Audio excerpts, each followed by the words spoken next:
नमस्कार दोस्तों, कैसे हो। सेकेंड ग्रेड भर्ती में पेपर आउट हुआ, पीछे भी होते आए हैं और जब तक नियम नहीं बनेंगे तब तक आगे भी होते रहेंगे। सरकार क्या नियम बनाती है। पहली बात तो ये कि जो बच्चे कमेंट कर रहे थे, आप भी अपने हो, हम आपके हैं, आप हमारे हो।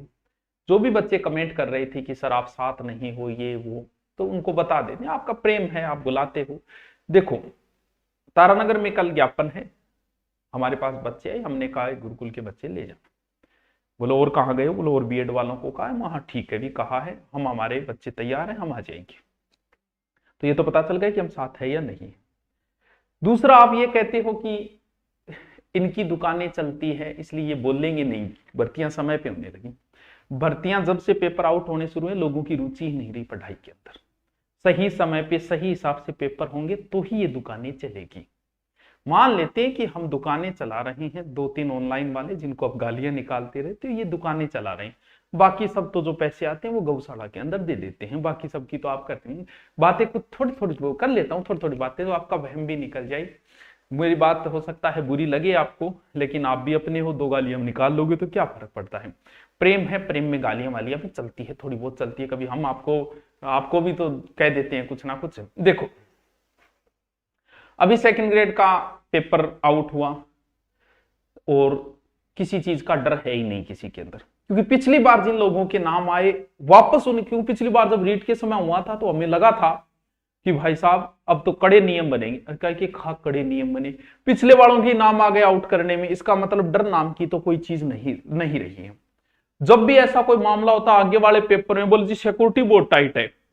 मैं टाइट सिक्योरिटी में क्या है, बोलो अब की बार टाइट सिक्योरिटी इतनी है कि जूता पहनकर नहीं जाने देंगे, कोट पहन के नहीं जाने देंगे, बाड़ी काट लेंगे, नाक वाड़ी काट लेंगे, नथनी काट लेंगे, वो आभूषण सब काट लेंगे। ये है सरकार की टाइट सिक्योरिटी। फिर भोगड़ो, पेपर तो एक एक महीने पहले निकल जाए। थे बटे लोग चड्डिया कटाता फिर बट्टे पेपर थोड़ी पड़ी है। सरकार को ये नहीं, ये टाइट सिक्योरिटी के नाम पे सरकार की यही है कि बेचारा गंदली पिराई मां भेज देगा, या वो काट लेगा, वो कटवा लेगा, या नाक काट लेगा, कान काट लेगा। पेपर कहां से आउट हो रहे, खाज कहीं हो रही है, तुम कर कहीं रहे हो खाज। सरकार को समझ में ही नहीं आ रहा। सत्य बात है कि इसको ये नहीं पता कि इसको रोका कैसे जाए। ना कि कोई वहां कुर्तियां में कोई पेपर दाब की थोड़ी ले है, जबकि इन्हें ये नहीं पता पेपर जहां से बन रहे हैं तुम्हारे वहां से आउट हो रहे हैं पेपर। लोगों को पूरे पूरे पेपर मिले, किसी को डर नाम की कोई चीज है ही नहीं। क्यों नहीं है? क्योंकि इस बात का सबको पता है। एक बहुत सारे बंदे, पिछली बार एक एसआई वाले ने कहा था कि मैंने 80 लगा दिए थानेदार, किसी ने कहा था कि मैंने पता नहीं कितने आरएस बना दिए। डर इसलिए नहीं है कि उसे पता है एक बार पैसे देके ज्वाइनिंग मिल गई ना, फिर जांच हो जाओ और मैं भ्रष्ट मिल गया तो भी मुझे बाहर नहीं किया जाएगा। ये सबसे डर है ही नहीं इस चीज का, क्योंकि एक बार हो गया तो हो गया। जब पीछे वालों की जांच और वो लगे और उनका सूद समेत वापस नहीं लिए जाए, उनको सजा नहीं मिले, तब तक लोगों के अंदर डर होगा ही नहीं। वो भी कुछ ना कुछ, उन पर भी नियम बनने चाहिए उनके अंदर। अब कई नियम बना रहे, इनकी जमानत नहीं होनी चाहिए। ये नियम नहीं होगा तो किसी प्रकार का कोई डर नहीं हो, फिर तरीका बदलाना पड़ेगा। इसी तरीके से पेपर भी हर तहसील स्तर पर पेपर आ गए तो आउट होंगे होंगे, कोई रोकने वाला नहीं है। बोल जी अब की बार हम ऑनलाइन कराएंगे। अरे तुमसे ऑफलाइन नहीं रुक रहे, ऑनलाइन चोरी तो तुम रोक ही नहीं सकते कभी। ऑनलाइन के अंदर तो इतने घाघ बैठे हैं, ऑनलाइन अगर पेपर कराओगे तो चोरी रुक ही नहीं सकती। तुम पकड़ ही नहीं पाओगे कि किसने कर दिया, कहां से पेपर उठा लिया, आउट कर दिया। ऑनलाइन में तो इतने इतने एक्सपर्ट लोग बैठे हैं।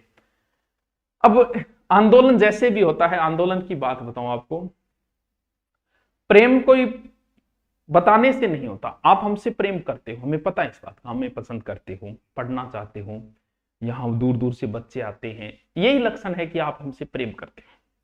हम आपसे करते हैं कि नहीं करते, अभी ऐसे तो मैं बता नहीं पाऊंगा, क्योंकि प्रेम महसूस करने की वस्तु, ना कि बताने कि मेरी एक एक सांस मेरे विद्यार्थियों के लिए, एक एक खून का कतरा, एक एक शीरा, एक एक नाड़ी, एक एक धौनी, दिल ही आपके लिए धड़कता है। ये तो है भावनात्मक बातें, प्रदर्शन वाली बातें, आपको महसूस करना है। ऑनलाइन की दुनिया में छोटा मोटा नाम है, जब भी छोटा सा भी नाम हो जाए किसी व्यक्ति का ना, और बच्चे उससे पढ़ना चाहते हैं, तो वो अपनी इतनी महंगी फीस रखता है कि जिसकी कोई कल्पना नहीं कर सकता। ऐसा ही होता है, हर शहर के अंदर होता है। कुछ ही ऐसे लोग होते हैं जिनका नाम हो जाए, बच्चे उनसे पढ़ना चाहे, वो अपने आप को बच्चों के लिए बेच देते हैं। हमने अपने आप को बेच दिया बच्चों के प्रेम के आगे।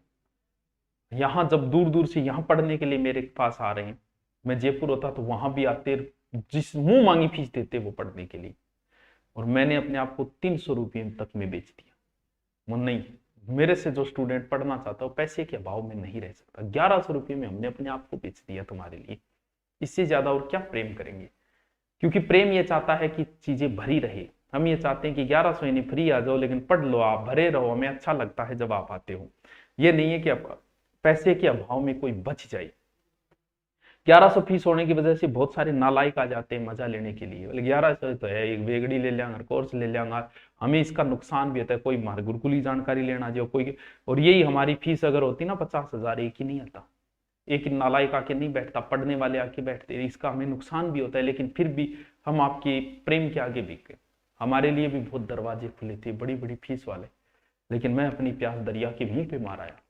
ये हमारा प्रेम है आपके लिए। हमें पता है कि अब जो कमेंट आ रहे थे वो मैंने एनालिसिस करवाए, वो 10-12 ही जने थे इधर उधर लगे हुए थे। क्योंकि स्टूडेंट तो सिर्फ रिक्वेस्ट करेगा और बोल देगा गुरुजी आ जाओ, आपको 2-3 ऑनलाइन है, बाकी सब ऑफलाइन है, और आप हमें ही बोलते हो दुकान दुकान।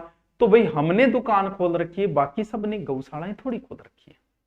आप बताओ क्या वो गौशाला में देते हैं सारे पैसे? आपका जयपुर में आंदोलन था, किनका कायदा था आने का? वहां की कोचिंग वालों का था। वहां की कोचिंग वाले, कॉलेज वाले, बीएड वाले सारे आपके पास स्टूडेंट भेजते। आप गाड़ियां मुझे निकाल रहे, तुम बताओ जयपुर आंदोलन है, मैं यहां से बच्चे कैसे भेजूंगा? आप उन कोचिंग वालों के, एक ही कोचिंग वालों के खिलाफ नहीं बोल रहा है, ऑफलाइन वालों के एक भी नहीं इधर, बस ट्रेंडिंग करवा लो, उत्कर्ष को करवा लो, सुभाष चारण को कर दो, फिर आशु जी को कर दो। क्या हम तीन ही लूट रहे? हम तीनों की दुकान थोड़ी है। आप बताओ भाई, बाकी सब क्या है? भी जयपुर में आंदोलन हो तो आपका हक बनता है उन कोचिंग वालों को कहना कि आपने बच्चे क्यों नहीं भेजे। कल तारानगर में है तो मैं भेजूंगा, अब मैं जयपुर कैसे भेज दूंगा बच्चे? अगर वहां 50,000 कम से कम बच्चे पढ़ते हैं जयपुर में, कम से कम एक कोचिंग वाला 500 बच्चे भी भेजता ना, तो पूरा जयपुर जाम हो जाता। लेकिन नहीं, आपको लगता है कि हमने नहीं भेजे, हम कैसे भेजेंगे यहां से? हम सिर्फ सूचना दे सकते हैं, टेलीग्राम पे, व्हाट्सएप पे दे सकते हैं, हमारे पास बड़ी ऑडियंस है, हम सूचना दे सकते हैं। आपकी एनर्जी को दूसरी दिशा में वेस्ट किया जाता है, इस चीज का आपको पता ही नहीं चल रहा है। क्योंकि 2 धड़े बने हुए कोचिंगों के अंदर, एक ऑनलाइन वाला, एक ऑफलाइन। ऑफलाइन वाले अगर आपके ग्रुप में आ गए तो ऑनलाइन वालों की बुराई करेंगे, ऑनलाइन वाले आ गए तो ऑफलाइन वालों की बुराई करेंगे। काम तो कुछ था, आपको लगा दिया किसी और काम के लिए। पीछे कई आंदोलन हुई, भले ही वो सेकंड रीट से संबंधित हो, भले पुलिस से संबंधित, भले ओबीसी रिजर्वेशन। जैसे आंदोलन होता है, बोल आंदोलन कर रहे हैं तो पहले दिन बोल जी आंदोलन कर रहे हैं तो करो, उत्कर्ष को ट्रेंड लाओ, ट्रेंडिंग में लाओ, ट्विटर अभियान चलाओ। एक दिन वेस्ट कर देते हैं इसके पीछे, फिर वो आ जाते हैं, बोले आ गया, अब बोले अब चार्जिंग कर लो। 3-4 दिन तो आपकी एनर्जी को इस तरीके से वेस्ट कर दिया जाता है। हमारे आने से क्या होगा भाई? हम तो आगे, क्या हम एमएलए हैं? क्या हम एमपी हैं? क्या हम विधानसभा में बैठ के नियम बनाने वाले? हम नहीं है। नियम बनाने वालों को तो आप बोल ही नहीं रहे हो।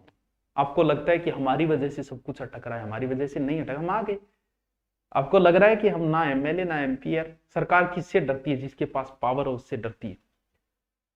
क्रोड़ीमल मीणा जब बोलता है ना, तो भाई साहब सरकार की हालत का, क्योंकि बंदे के पास पावर है, उससे डरती है। वो बोलते हैं ना, सरकार को ध्यान देना पड़ता है, सब मीडिया वाले चले जाते हैं, हमारे बोलने से कौन है? कौन मीडिया वाला आया मेरे पास?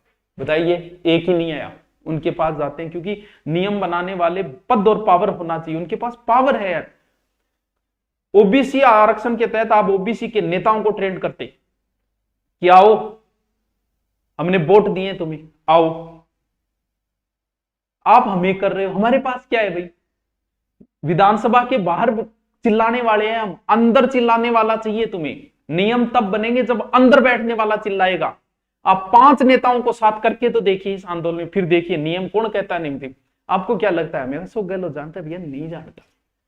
हमारे तो हमारे वाला विधायक भी नहीं जानता, यहाँ वाला एमएलए भी हमें नहीं जानता, यहाँ का थानेदारी हमारा चालान काट देता है।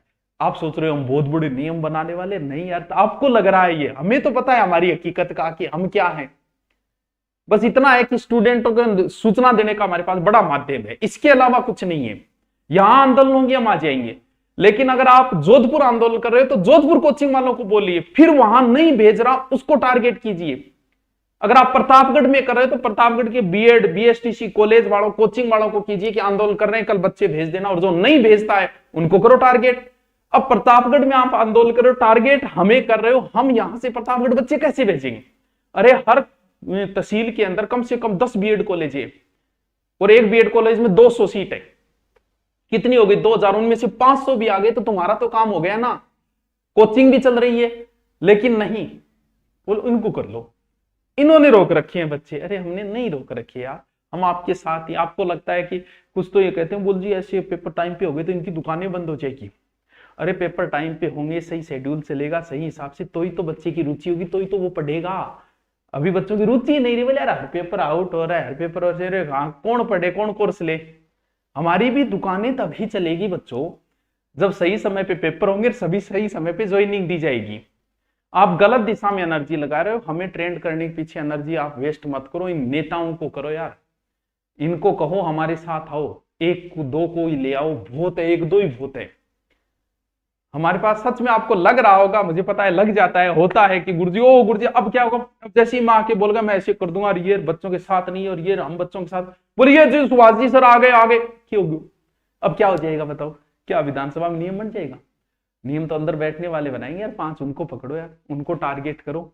हम भी आपके साथ हैं उनको टारगेट करने में, ताकि कुछ बने, कुछ हो, कुछ नियम बने, वरना तो ये ढर्रा ऐसे ही चलता रहेगा। राजस्थान की हालत बहुत बुरी होती जा रही है, दिनों दिन पेपर आउट होते जा रहे हैं इस वजह से।